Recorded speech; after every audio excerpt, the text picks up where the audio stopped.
Do you think it's fair that the banks over the last couple of weeks and months have kind of been tracking the likes of the airlines, as just discussed with Phil, as if they are really very closely tied to the fortunes of the virus and the economy? Look, I'd leave you with three key points on that. First, it's an extremely tough time to be a bank, and rates are low, credit costs are high. So to your point, why are they tracking the ultra-cyclical industries like the airlines? It's exactly that reason. It's double leverage to the same thing. If we get a recovery, the credit costs abate, but also the outlook for the Fed potentially raising interest rates in 2022 or 2023, or at least some point in my lifetime, start to improve a little bit. If we don't get the recovery, then both of those things continue to work against them, and that's the core fear with the banks bouncing around 1 times tangible book.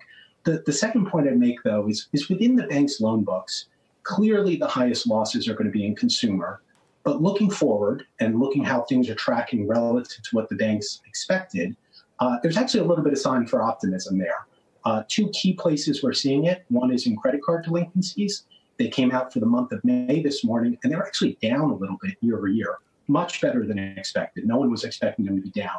Clearly, there's a heavy dose of government stimulus, expanded unemployment insurance within that, but still being down year over year this far into the game is a surprising positive. And the second place we're seeing it is housing. We've seen both real estate viewings and mortgage purchase applications bounce to a low double-digit year-over-year increase, so higher than even a year ago over the past 4 weeks. And it's only beginning of April that both of those metrics were down on the order of 30 to 50%. The third point I make is where we're still cautious is very much the commercial, and in particular commercial real estate front.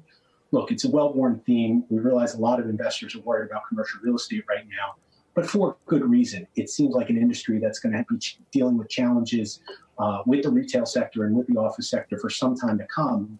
And from the bank's perspective, it's the place where they've built by far the least reserves so far. So whereas credit card, they've already written off 9% of their loan book, in commercial real estate, they've only written off 1.2% of their loan book. So Brian, is your thesis that the bears have overdone it on the banks and they're ignoring some of these sort of critical positives? And if so, where do you see the most opportunities? Which stocks? Yeah, we lean into the consumer-focused banks at this point. Capital One and Synchrony would be the two of the top picks. And we'd still avoid the more commercial-heavy franchises. Prosperity, M&T, and Comerica are the top three in our coverage universe. So I'd say within the sector, again, it's more about rotation to the consumer-heavy names and continuing to avoid the commercial-heavy names at this point in the cycle. Brian, where do you stand on the likelihood of consolidation, and in particular, as it relates to PNC? We had Bill Demchak on this show a month or so ago. Clearly, he's got ammunition. Will he have been willing bank share prices in this last week to decline 5% more, 10% more, or is the current level ready for him to pounce? Look, there's an old adage, banks are sold, not bought. No bank CEO wants to be the one who sells at the bottom of the cycle. And I think one of the things slowing consolidation at this point, the valuations are low, but the liquidity of the banks is at an all-time high. The banks are sitting on $3.3 trillion of cash. That number was only $1.7 trillion in February. So cash at the banks has doubled. Deposit growth is still very strong. Loan growth has now turned negative. So if you think about what that does, if I'm a bank CEO and my stock's hanging out at 0.7 or 0.8 times tangible book, there's no gun to my head. Eventually I might be a seller, but I'd rather wait 6 or 12 months, try to absorb the losses, and then sell for something north of 1 times tangible book, give myself some kind of victory on the way out. So I think there will be deals. PNC is one you highlighted. Prosperity is another that's been very vocal about being on the hunt right now. But they're going to be few and far between. They're going to be the exception rather than the rule. And again, the key difference this time versus 08 is the banks are flush with liquidity.